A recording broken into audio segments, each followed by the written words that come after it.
और इस वक्त की सबसे बड़ी खबर सऊदी अरब से आ रही है, जहां पर 42 उम्रा तीर्थ यात्रियों की दर्दनाक मौत हो गई है। यात्रियों से भरे बस के साथ टैंकर की टक्कर के बाद 42 लोगों की यह दर्दनाक मौत हुई है।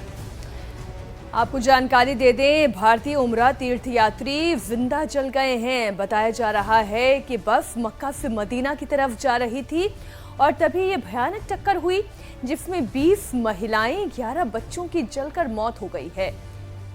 उम्रा के लिए मदीना जा रही थी ये बस और जितने भी इसके अंदर यात्री मौजूद थे, 42 यात्री भारतीय बताए जा रहे हैं। इनमें से तो 20 महिलाएं थी, 11 बच्चे थे जिनकी जलकर मौत हो गई है। तो सऊदी अरब से यह दर्दनाक खबर आई है, जहां पर सड़क दुर्घटना में 42 उम्रा तीर्थ यात्रियों की मौत हो गई है जो भारतीय थे। और बताया जा रहा है जिनकी मौत हुई है उनमें तो 20 महिलाएं हैं और 11 बच्चे शामिल हैं। आप इस वक्त विदेश मंत्री डॉक्टर एस जयशंकर का ये एक्सपोस्ट पढ़ रहे हैं। Deeply shocked at the accident involving Indian nationals in Medina, Saudi Arabia. उन्होंने कहा कि वो बहुत ही शॉक्ड हैं जिस तरीके का ये मदीना में एक्सीडेंट हुआ। डीजल टैंकर से बस जा भिड़ी, जिसके बाद ये खौफनाक मंजर सामने आया। भयानक आग की लपटें उठती हुई दिखाई दे रही हैं और embassy in Riyadh and consulate in Jeddah are giving full support to Indian nationals and families affected by the accident। यानी कि हमारी एम्बेसी जो रियाद में है और जो कॉन्सुलेट जेदा में है, वो अपनी तरफ से पूरी सहायता पहुंचाने की कोशिश कर रहे हैं। और साथ ही उन्होंने इसको लेकर संवेदना व्यक्त की है परिवार के प्रति। शुएब हमारे साथ जुड़ गए हैं। शुएब, आपके पास फिलहाल क्या जानकारी आ रही है? जिनकी मौत हुई है भारत के किस हिस्से थे, किस राज्य से वो गए थे? अमित, देखिए सभी लोग हैदराबाद के थे और समूह बनाकर, क्योंकि उम्रा करने के लिए आप इसको इस तरह समझ सकते हैं कि एक छोटा हज इसको कह सकते हैं, कि समूह बनाकर परिवार के जो लोग हैं वो उम्रा करने के लिए जाते हैं और मक्का और मदीना में जो रस्म है, जो भी पूरे अरकान हैं वो किए जाते हैं उम्रा के। तो जानकारी के मुताबिक ये लोग भी अलग अलग परिवारों से थे। अब ये जो ट्रैवल एजेंसी है जिसके ज़रिए ये लोग गए थे वो ये बता पाएंगे कि किस परिवार के कितने लोगों की मौत इसमें हुई है। लेकिन अभी जो जानकारी है कि ये लोग मक्का में इनके जो अरकान थे वो पूरे हो गए थे और फिर उसके बाद मदीना जा रहे थे, जहाँ पर मोहम्मद साहब का जो रोज़ा है उसकी ज़ियारत करने के लिए ये लोग जा रहे थे। लेकिन रात के तकरीबन 1:30 बजे बताया जा रहा है, जब गहरी नींद में थे, जो बस है वो टैंकर से टकराई और डीजल टैंकर था वो, और इस कदर जो ख़तरनाक भिड़ंत थी कि पूरी जो बस है वो जलकर एक तरीके से राख हो गई। 43 इसमें यात्री थे, तीर्थयात्री ये लोग उम्रा करने जो गए थे, उनमें से 42 की मौत हो गई, जिसमें महिलाएं और बच्चे भी शामिल हैं। करीब 11 बच्चे इसमें बताए जा रहे हैं। देखिए सऊदी अरब के अगर आप चीज़ों को देखें तो वहाँ पर जो सड़कें ख़ासतौर पर मक्का और मदीना की, वहाँ पर बहुत तेज़ रफ्तार होती है गाड़ियों की, क्योंकि स्पीड तय होती है वहाँ पर कि आपको इतनी स्पीड में चलना है और 100 से ज़्यादा स्पीड यकीनन ज़्यादातर सड़कों की होती है। और ये बस भी जब रात के वक्त इतनी तेज़ी रही होगी, सामने से जो टैंकर है वो टकराया, तो उसमें फिर बचना बहुत मुश्किल होता है। यही तमाम चीज़ें हुई है। अब असदुद्दीन ओवैसी की तरफ से भी कहा गया है कि क्योंकि हैदराबाद का ये मामला है कि जो पार्थिव शरीर है या जो शव है उनको वापस लाने की जो कोशिश है वो की जाए। जाहिर है हमारी भी संवेदनाएं तमाम परिवार वालों के साथ है। शोएब, बहुत शुक्रिया आपका इस पूरी जानकारी के लिए। और इसी बीच एक बड़ी खबर आ रही है, ऑपरेशन सिंदूर 2.0 को लेकर आर्मी चीफ ने वार्निंग दी है। पानी और खून एक साथ नहीं बह सकता। आर्मी चीफ ने कहा कि जो आतंक को बढ़ावा देगा उसको हम जवाब देंगे। अगर आप ब्लैकमेल करेंगे तो हम शांत नहीं बैठेंगे। तो देश के सेनाध्यक्ष ने यह बड़ी चेतावनी दी है, बड़ा संदेश दिया है कि ऑपरेशन सिंदूर के बाद 2.0 को लेकर आप कह सकते हैं चेतावनी है। पानी और खून एक साथ नहीं बैठ सकता है। अगर आप ब्लैकमेल करेंगे तो हम शांत नहीं बैठेंगे। तो उन आतंकवादी आकाओं को, उनके सरपरस्तों को सेनाध्यक्ष का यह सीधा संदेश है कि अगर आपने कोई भी गुस्ताखी की तो उसका अंजाम होगा ऑपरेशन सिंदूर 2.0। तो पहले केवल ट्रेलर थी, अब पूरी पिक्चर दिखा दी जाएगी। आर्मी चीफ दरअसल यही इशारा कर रहे हैं। मेरे ख्याल से ये तो एक बड़ी चेतावनी बन के रहेगी, क्योंकि जब आप स्टेट स्पॉन्सर्ड टेररिज्म या राज्य प्रायोजित आतंकवाद को बढ़ावा देते हैं तो ये हमारे लिए, भारत के लिए बहुत चिंता का विषय बन जाता है। क्योंकि देखिए, हम तो एक उन्नति की बात करते हैं, हम सबको साथ में लेके चलने की बात करते हैं। तो जो भी हमारे काम में रोड़ा अटकाएगा उसके लिए हमें कुछ ना कुछ कार्रवाई करनी पड़ेगी। अब जहाँ तक न्यू नॉर्मल का सवाल है, आप देखिए हमने तो यही बोला है कि पानी और खून एक साथ नहीं बह सकता। Blood and water can't flow together, talks and terror can't be together. यानी बातचीत, संवाद और आतंकवाद एक साथ नहीं चल सकता है। तो हम तो सिर्फ यही बोल रहे हैं कि आप शांति की प्रक्रिया अपनाइए, हम भी उसका साथ देंगे। जब तक ये नहीं होगा तब जो आतंकवादी हैं या उनके आका हैं वो हमारे लिए समान मान है। दूसरी चीज ये है, जो भी आतंकवादी को बढ़ावा देगा हम उसको जवाब देंगे। और हमारे पास अगर बैरंग चिट्ठी भी आई तो भी हमें पता है कि जवाब किसको देना है, हमें उसकी चिंता नहीं है। और जहां तीसरी बात है कि जहां तक आप ब्लैकमेल करना चाहते हैं हमें किसी चीज के लिए, मेरे ख्याल से भारत अभी इतना संपन्न है कि हम किसी ब्लैकमेल से डरने वाले नहीं हैं। अभी शुरू भी नहीं हुई थी, सिर्फ एक ट्रेलर दिखाया गया था और ट्रेलर के बाद 88 घंटे में वो ट्रेलर खत्म हो गया था। तो आगे आने वाले हालात कैसे होंगे ये इसके बारे में हम पूरी तैयारी करके बैठे हुए हैं। और अगर कोई ऐसा हमें मौका देता है पाकिस्तान, तो हम उसका भरपूर एक शिक्षा प्रदान करना चाहेंगे उसको कि कैसे एक जिम्मेवार नेशन को अपने पड़ोसियों से बिहेव करना चाहिए। और इस वक्त की बड़ी खबर दिल्ली ब्लास्ट से जुड़ी हुई है। एनआईए ने दिल्ली से उस शख्स को गिरफ्तार कर लिया है जो इस साजिश में उमर का मददगार बना था, डॉक्टर उमर का मददगार था। गिरफ्तार इस व्यक्ति का नाम है आमिर राशिद अली और इसी शख्स के नाम पर वो I-20 कार रजिस्टर्ड है जिसके जरिए धमाका किया था।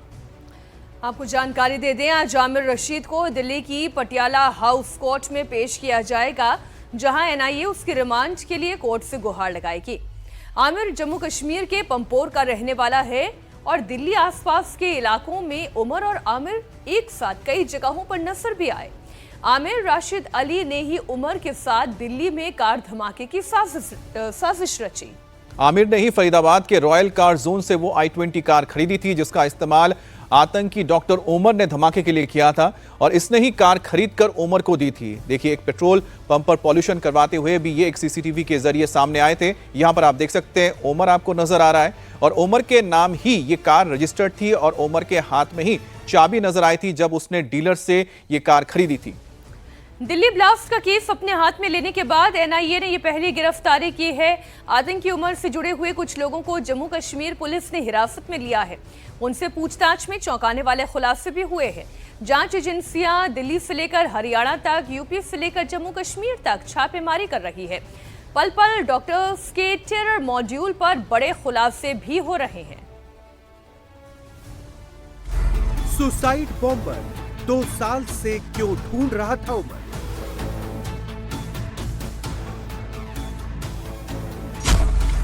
पहले आत्मघाती की तलाश, नहीं मिला तो खुद ही ब्लास्ट।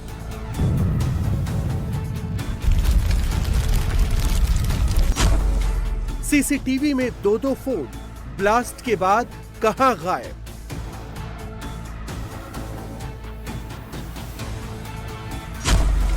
शाहीन की टेरर क्लास, कहां कहां किए वीडियो कॉल?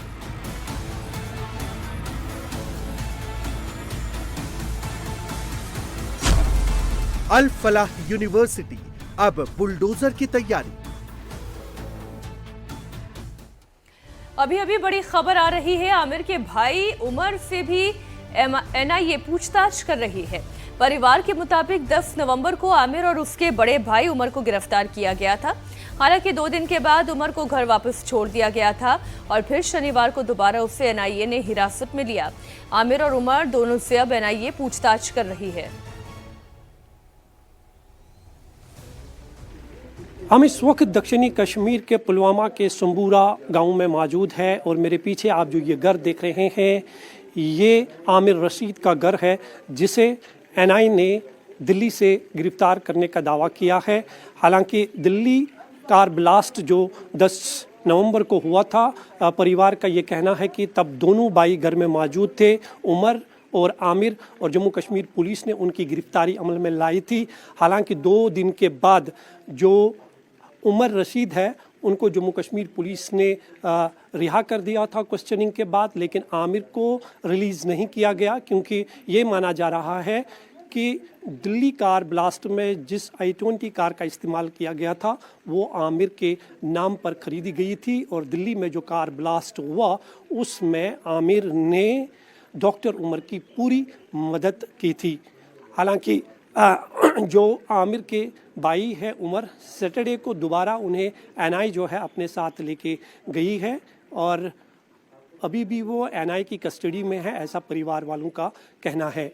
परिवार के मुताबिक जो उनकी मिसेज है आमिर की, उनसे बातचीत करते हुए उन्होंने कहा कि आमिर जो है जब उनकी गिरफ्तारी हुई उसके बाद उन्हें रिलीज़ नहीं किया गया, वो कहाँ है इसके बारे में कोई जानकारी नहीं है। लेकिन इतना तो साफ है कि आमिर का नाम जो सामने आया है, पहले दिन से ही i20 कार के साथ उनकी तस्वीर देखी गई थी, उससे ये साफ पता चलता है कि कहीं ना कहीं लिंक्स जो है आमिर के वो इस कार ब्लास्ट से जुड़े हुए दिखाई दे रहे हैं। परिवार वालों का ये भी कहना है कि अक्टूबर के महीने में आमिर ने कहा था कि वो पहलगाम जा रहे हैं और वो एक हफ्ते तक पहलगाम में थे, ऐसी जानकारी हमारे पास है। दिल्ली जाने की कोई बात नहीं हुई है, लेकिन ये माना जा रहा है कि अक्टूबर के महीने में ही आमिर और उमर नबी की मुलाकात हुई थी और तभी शायद ये कार जो है i20 खरीदी गई थी जो आमिर रशीद के नाम पर थी, और 10 नवंबर को उसी में विस्फोटक रख के दिल्ली में एक बहुत बड़े हमले को अंजाम दिया गया। तो कहीं ना कहीं अब ये तस्वीर जो है धीरे धीरे साफ हो रही है कि जो नाम सामने आ रहे हैं कि कितने लोग ऐसे हैं जो इस कार ब्लास्ट में मुलव्वस है। तो ये अब तक की सबसे बड़ी गिरफ्तारी मानी जाती है दिल्ली कार ब्लास्ट के बाद, जिसमें आमिर रशीद का नाम सामने आया है। आमिर रशीद का भाई जो उमर है वो अभी भी एनआई की कस्टडी में है। आमिर के परिवार के मुताबिक अक्टूबर के महीने में आमिर एक हफ्ते के लिए पहलगाम चला गया था, उसके दिल्ली जाने की कोई जानकारी नहीं है। अब ये खबर आ रही है कि जो उमर है, उमर छोटे भाई है कि बड़े हैं? बड़े हैं और आमिर छोटे हैं। आमिर अली जो है आमिर रशीद आमिर रशीद के बारे में कहा जाता है कि उन्होंने ही दिल्ली ब्लास्ट में डॉक्टर उमर की मदद की थी, इस तरह से एनआई का रिपोर्ट आया है। हमें वो मालूम नहीं है। वो दिल्ली गए थे कभी गाड़ी खरीदने के लिए? नहीं, इस तरह का कोई नहीं हमें, लेकिन वो पिछली बार गया था, उसने बोला हमें पहलगाम जाना है, लेकिन हमें उसके बारे में कुछ नहीं पता है। कब गए थे पहलगाम बोला था? उन्होंने बोला था, पता नहीं, मुझे पता नहीं है कब। मतलब यही सितंबर के आसपास कौन सा महीना था जब पहलगाम, या अक्टूबर में? अक्टूबर में शायद। अक्टूबर में। कितने दिनों के लिए पहलगाम गए थे? एक हफ्ता शायद। एक हफ्ते के लिए शायद। तो उसके बाद आपको कुछ नहीं पता? नहीं। अच्छा, और कौन कौन है उनके घर में, आमिर और इनके घर में? कोई नहीं है, हम खाली दो ही हैं, मेरी सास और मैं हूँ, हमें और कोई नहीं है। खाली दो भाई थे। खाली दो भाई। प्लीज हमें छोड़ दीजिए उसको। आमिर क्या करते थे? आमिर प्लम्बर थे। प्लम्बर। कितना पढ़े थे आमिर? मुझे नहीं पता, शायद वो अंडर मैट्रिक थे। हमें कोई घर में नहीं है, मेहरबानी करके अल्लाह के वास्ते हमें उमर को छोड़ दीजिए। वो बेगुसुम है, उसको कुछ पता नहीं, वो इलेक्ट्रिशियन थे। बच्चे कितने हैं आपके? एक है, वो 14 महीने का है। आप उनकी मिसेज है? यस सर, मैं उसकी मिसेज हूँ। हमारे घर में और कोई नहीं है, मेरा ससुर है वो भी मर गया है। आपका क्या नाम है? मेरा कुलसुम जान है। चलो, अभी आपको कोई जानकारी नहीं है, उमर कहाँ है, आमिर कहाँ है, कोई जानकारी नहीं है? उमर के बारे में बोला गया, वो डलगेट एनआई में, हाँ उन्होंने बोला वो यहाँ पे इन है, लेकिन आउट नहीं हुआ है अभी वो। आमिर के बारे में कोई जानकारी आमिर नहीं के बारे में कुछ नहीं पता है। आपने पूछा था आमिर के बारे में, आमिर कहाँ है, क्या है? नहीं कुछ नहीं पूछा? नहीं। उन्होंने कुछ बताया? हमने जब हम पहले पामपुर थाने में गए, हमने बोला वो कहाँ, आमिर भैया का है, तो उन्होंने बोला हमें उसकी कुछ पता नहीं है, लेकिन उमर यहाँ पे है। और डॉक्टर्स के व्हाइट कॉलर मॉड्यूल को लेकर एक और बड़ा खुलासा हुआ है। आतंकी उमर पिछले 2 साल से एक सुइसाइड बॉम्बर ढूंढ रहा था और दिल्ली ब्लास्ट में मारे गए आतंकी उमर पर सुइसाइड बॉम्बर को तैयार करने की जिम्मेदारी थी। उमर ने इसके लिए काजीगुंड के जसीर उर्फ दानिश को तैयार करने की कोशिश भी की। उमर और दानिश की पहली मुलाकात अक्टूबर 2023 में कुलगाम की एक मस्जिद में हुई। उसके बाद उमर ने जसीर उर्फ दानिश को फरीदाबाद के अल फलाह यूनिवर्सिटी के पास किराए के कमरे में रखा। उमर कई महीने तक सुइसाइड बॉम्बर बनने के लिए जसीर का ब्रेन वॉश करता रहा। जसीर ने आर्थिक तंगी और इस्लाम में आत्महत्या हराम होने की बात कहकर सुइसाइड बॉम्बर बनने से मना कर दिया। सुइसाइड बॉम्बर नहीं मिलने पर डॉक्टर उमर आत्मघाती हमलावर बना और हमले को अंजाम दिया। इस वक्त हमारे साथ हमारे सहयोगी अतुल भाटिया पटियाला हाउस कोर्ट से, फरीदाबाद से कुमार सोनू और कश्मीर से मंजूर मीर और लखनऊ से विशाल प्रताप सिंह जुड़े हुए हैं। सबसे पहले अतुल, आप ये जानकारी दें क्योंकि आज कोशिश यही रहेगी एनआईए की कि ज्यादा से ज्यादा दिन की रिमांड उन्हें मिल सके। क्या तैयारी है जांच एजेंसी की? बिल्कुल मीनाक्षी, देखिए मैं इस समय पटियाला हाउस कोर्ट में मौजूद हूं और किसी भी समय आमिर की पेशी जो है वो यहां पर एनआईए कर सकती है। मैं यहां पे विजुअल आपको दिखाऊं किस तरीके की सिक्योरिटी जो है वो पटियाला हाउस कोर्ट के बाहर लगाई गई है। आरएएफ और सीआरपीएफ की तैनाती जो है वो कोर्ट के बाहर की गई है। जब एनआईए आमिर को पेश जो है वो कोर्ट में करेगी, यूएपीए का मामला जो दिल्ली पुलिस ने रजिस्टर किया था उसको टेक ओवर जो है वो एनआईए ने किया है और एनआईए ने पहली गिरफ्तारी इस पूरे मामले के अंदर आमिर की है। आमिर वही शख्स है जिसके नाम पे i20 गाड़ी थी जिससे लाल किले के बाहर जो है वो उमर ब्लास्ट करता है, डॉक्टर उमर, और जिसमें 12 लोगों की मौत हो जाती है और 30 से ज्यादा लोग घायल हैं। तो फिलहाल किसी भी समय अब एनआईए जो पटियाला हाउस कोर्ट की विशेष अदालत है, स्पेशल कोर्ट, वहां पर आमिर को पेश करेगी और आमिर, क्योंकि यूएपीए का केस है, इसमें लगभग 1 महीने तक का रिमांड जो है वो जांच एजेंसी एनआईए को मिल सकता है। तो पूरी कोशिश, क्योंकि अभी तक जो इन्वेस्टिगेशन एनआईए ने की है, एनआईए हमने देखा कि पहले दिन से ही स्पॉट पर मौजूद थी लाल किले पर। अतुल, जाहिर सी बात यह है कि अब जब इस पूरे मामले की इन्वेस्टिगेशन कर रही थी, अब जब कोर्ट के जरिए आमिर की कस्टडी मिल जाएगी, उसके बाद आगे जब पूछताछ होगी तो और भी बहुत सारे राज खुलेंगे। लेकिन इस बीच लगातार इस पे एक्शन चल रहा है इस पूरे मामले पर। इसके जो तार है देश के कई शहरों में है, यूपी के कई शहरों में एटीएस ने अब छापेमारी की है और लखनऊ, कानपुर, सहारनपुर में रेड की गई है। देवबंद और मुरादाबाद में भी संदिग्धों से पूछताछ की जा रही है। 1 दर्जन से ज्यादा लोगों से पूछताछ हो रही है। इन लोगों पर शाहीन और परवेज के संपर्क में होने का भी खुलासा हुआ है। विशाल हमारे साथ जुड़े हुए हैं। शाहीन और परवेज के संपर्क में कैसे आए ये आतंकी?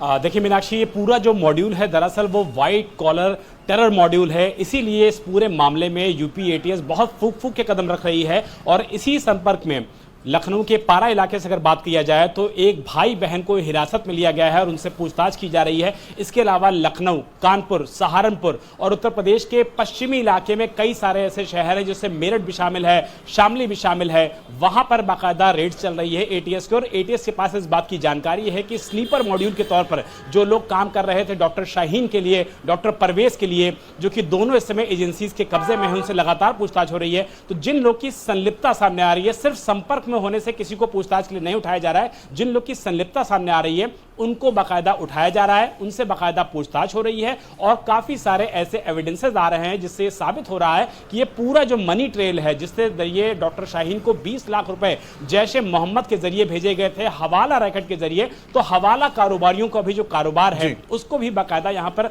ट्रेस किया जा रहा है और यूपी एटीएस के निगाह पे वो सारे लोग हैं जो दरअसल इस पूरे टेरर मॉड्यूल में डॉक्टर शाहीन को बताते हैं कोड वर्ड में जो जैश ए मोहम्मद है और आईएसआई ने नाम दिया था मैडम सर्जन का, और मैडम सर्जन का जो जाल था वो था कि एक ऐसे मॉड्यूल को तैयार करना जो देश के अंदर दहशतगर्दी फैलाए।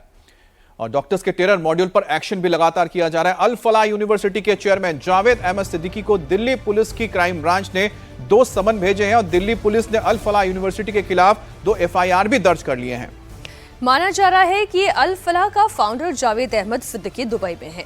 उसका रियल एस्टेट का कारोबार दुबई तक फैला हुआ है। फैमिली को भी उसने दुबई शिफ्ट कर दिया है।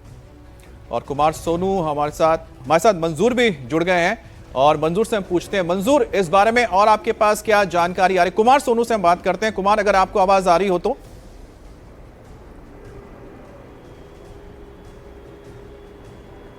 हम कुमार के साथ जुड़ेंगे लेकिन उससे पहले मंजूर हमारे साथ है। मंजूर, क्योंकि लगातार हम खबरें दिखा रहे थे, इस वक्त आमिर और साथ ही उसके भाई उमर, उसको लेकर भी बहुत सारे चौंकाने वाले खुलासे हो रहे हैं। और क्या जानकारी निकल कर आई है, क्योंकि जिस तरह से एक पूरा नेटवर्क तैयार किया जा रहा था जिसमें कि सुसाइड बॉम्बर भी कोशिश हो रही थी कश्मीर से लाने की, लेकिन वो उसमें मुमकिन नहीं हो पाया डॉक्टर उमर के लिए। ये पूरा का पूरा जाल किस तरह से फैला हुआ था?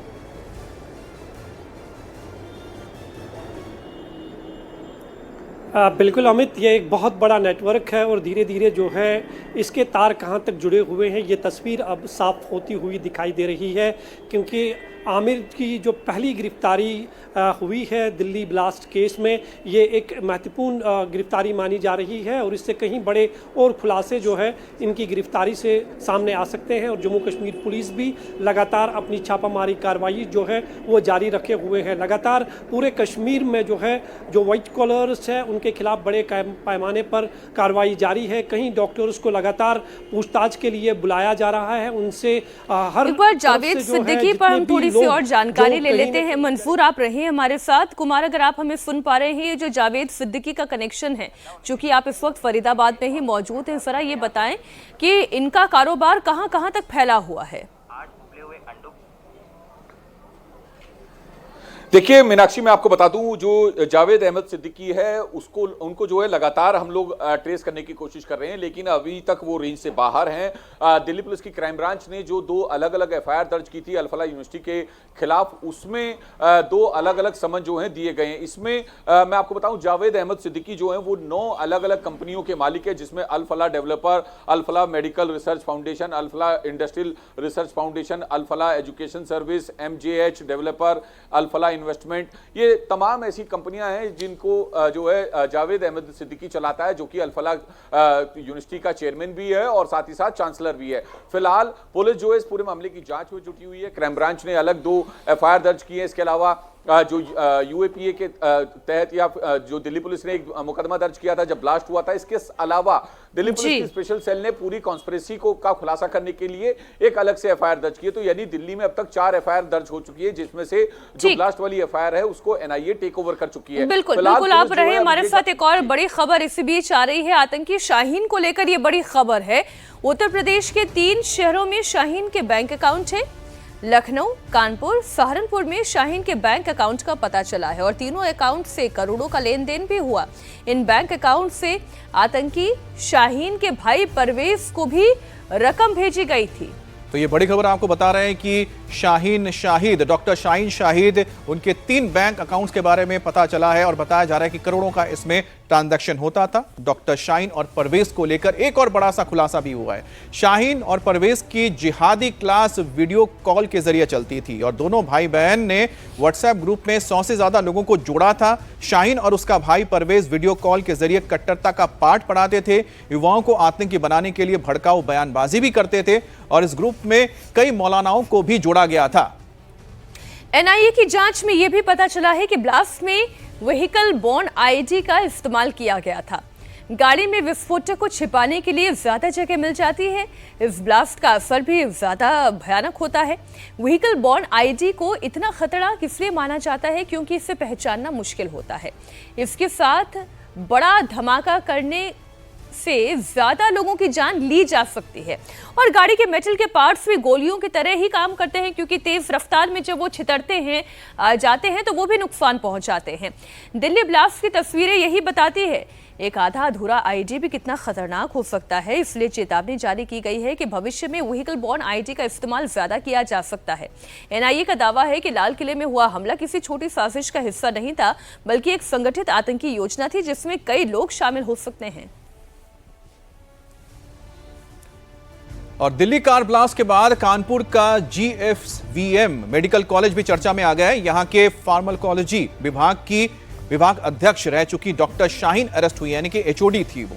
अब इसी कॉलेज के 7 और डॉक्टर्स पर सुरक्षा एजेंसियों की कड़ी नजर है, जो फिलहाल लापता बताए जा रहे हैं।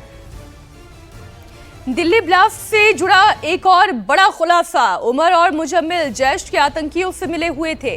तुर्की में जैश के आतंकियों से मुलाकात की थी। आतंकियों से मुलाकात के बाद विस्फोटक जुटाया गया था और ब्लास्ट की पूरी प्लानिंग की गई थी।